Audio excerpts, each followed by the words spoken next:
السلام عليكم ورحمة الله وبركاته. الحمد لله رب العالمين والصلاة والسلام على رسوله الأمين ومن تبعهم بإحسان إلى يوم الدين. أما بعد، فأعوذ بالله من الشيطان الرجيم. بسم الله الرحمن الرحيم. لباسا يواري سوآتكم وريشا.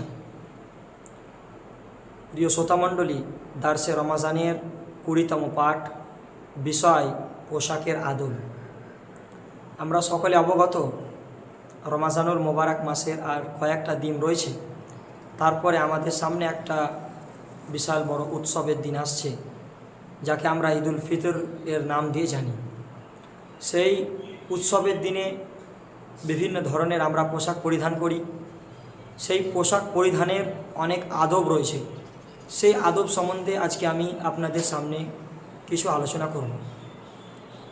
আমরা যে পোশাক পরিধান করব, সেই পোশাক হচ্ছে আল্লাহ রাব্বুল আলামিনের একটা বিশাল বড় নিয়ামত।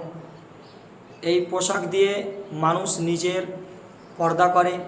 যেই জায়গাগুলো পর্দা করতে বলা হয়েছে, নিজের লজ্জাস্থান ঢেকে রাখা হয় পোশাকের মাধ্যমে। আর এই পোশাকের কারণেই মানুষের মধ্যে একটা সৌন্দর্য আসে বা সৌন্দর্যতে বৃদ্ধি হয় এই পোশাকের কারণেই। আল্লাহ রাব্বুল আলামিন পবিত্র কোরআন মাজিদের মধ্যে বলেন, লিবাসা ইউয়ারি সাওআতিকুম ওয়ারিশা, কে হে আদম সন্তান, আমি তোমাদের জন্য এই পোশাককে অবতীর্ণ করেছি যা তোমাদের লজ্জাস্থানকে ঢাকে এবং যা তোমাদের সৌন্দর্যতে বৃদ্ধি নিয়ে আসে বা তোমাদের সৌন্দর্যকে বৃদ্ধি করে। এই কারণে আমি পোশাককে অবতীর্ণ করেছি। পোশাক আমরা যখন পরিধান করব, বিশেষ করে ছেলেদের ব্যাপারে, যে পোশাক যখন আমরা পরিধান করব, তো পোশাক আমাদের যেন টাকনার নিচে যেন না হয়। টাকনা যাকে আমরা গোড়ালি বলি, সেই গোড়ালির নিচে যেন পোশাক না হয়। কেননা যেসব ব্যক্তি গোড়ালি কিংবা যে টাকনা রয়েছে, টাকনার নিচে যারা পোশাক পরিধান করে, সেসব ব্যক্তির জন্য আল্লাহ রাব্বুল আলামিনের পক্ষ থেকে অনেক কঠিন আযাবের কথা বলা হয়েছে। তাই আমাদেরকে যে কোনো পোশাক পরিধান করি না কেন, সে লুঙ্গি হোক, প্যান্ট হোক, পায়জামা হোক, যে কোনো ইত্যাদি যত পোশাক আছে, যে কোনো পোশাক আমরা পরিধান করি, সেটা যেন টাকনার ওপরে হয়, সেটা টাকনার নিচে যেন না হয়। কেননা সেই বুখারীর হাদিস, রাসূল সাল্লাল্লাহু আলাইহি ওয়াসাল্লাম বলেন, মান আসফালা মিনাল কাবাইনি মিনাল ইজারি ফাফিন নার, যে ব্যক্তি নিজের পোশাককে টাকনার নিচে ঝুলিয়ে রাখলো, সে ব্যক্তি যেন জাহান্নামে প্রবেশ করলো। মানে কি, সে তার ঠিকানা হচ্ছে জাহান্নাম। তাহলে আমরা কি কখনো চাই যে এমন পোশাক পরিধান করব যেটা টাকনার নিচে হোক, আর সেই পোশাক পরিধান করার কারণে আমরা জাহান্নামে যাই? এটা কখনোই চাইবো না। চাই আমাদেরকে এই জিনিস থেকে বাঁচা দরকার। আরও পোশাক রয়েছে যেগুলো ছেলেদের জন্য হারাম, যেই রকম সোনা, রেশমের কাপড়, এগুলো পোশাক হচ্ছে ছেলেদের জন্য হারাম। আমাদেরকে এমন ধরনের পোশাক পরিধান করা দরকার যে পোশাক মানুষের লজ্জাস্থানের যাতে হেফাজত হয়, ঢেকে রাখে। যেই জায়গাগুলোর ছেলেদেরকে পর্দা করতে বলা হয়েছে, মেয়েদেরকে পর্দা করতে বলা হয়েছে, সেই সব জায়গাগুলো আমরা যেন ঢেকে রাখতে পারি, সেই সব ধরনের পোশাক আমাদেরকে পরিধান করা দরকার। এমন পোশাক আমরা যেন পরিধান না করি যেটা অনেক পাতলা হয়, কিংবা অনেক ছোট হয়, কিংবা অনেক টাইট হয়, যেটাতে নিজের লজ্জাস্থান প্রকাশ হয় বা দেখতে পাওয়া যায়। এই ধরনের আমাদেরকে পোশাক পরা থেকে বাঁচিয়ে রাখতে হবে নিজেকে। এমন তো দেখতে পাওয়া যায় যে অনেক ছেলেরা নারীদের সাদৃশ্য গ্রহণ করে, নারীদের যে পোশাক সেই পোশাক পরিধান করে, বা নারীরাও ছেলেদের পোশাক পরিধান করে। এটা কখনোই আমাদের জন্য বৈধ নয়।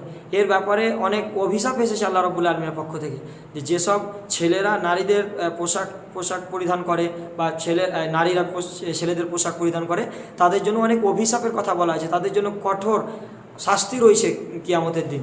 তাই সেসব পোশাক পরিধান করা থেকে আমাদেরকে বাঁচতে হবে।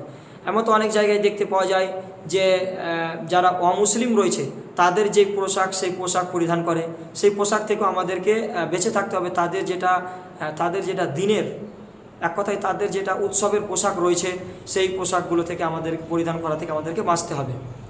অনেক সময় দেখতে পাওয়া যায় যে অনেক সেলিব্রিটি বা অনেক ক্রিকেটার বা অনেক ফুটবলারদের তাদের পোশাক পরিধান করা হয়, বড় করে তাদের নাম লেখা থাকে। এই ধরনের পোশাক পরা থেকে আমাদেরকে বাঁচা দরকার, এইসব পোশাক পরিধান করা থেকে।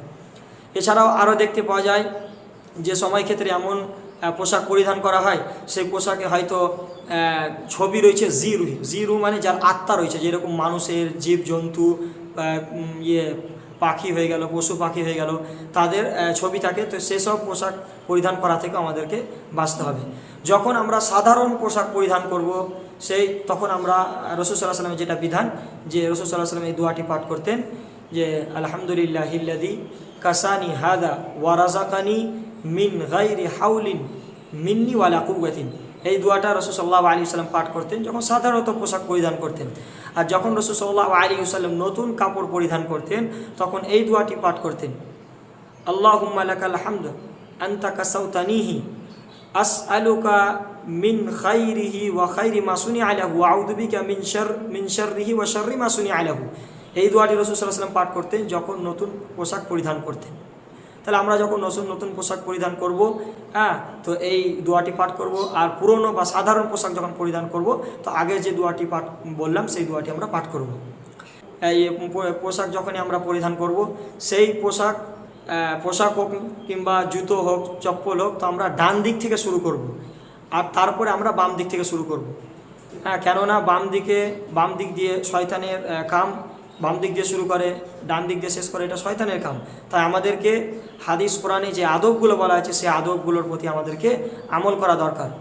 আর কয়েকদিন পরে আমাদের সামনে ঈদ, সেই ঈদে বিশেষ করে আমরা যেন এই পোশাকের যে আদবগুলো বলা হয় সেই আদবগুলোর প্রতি যেন আমরা আমল করতে পারি।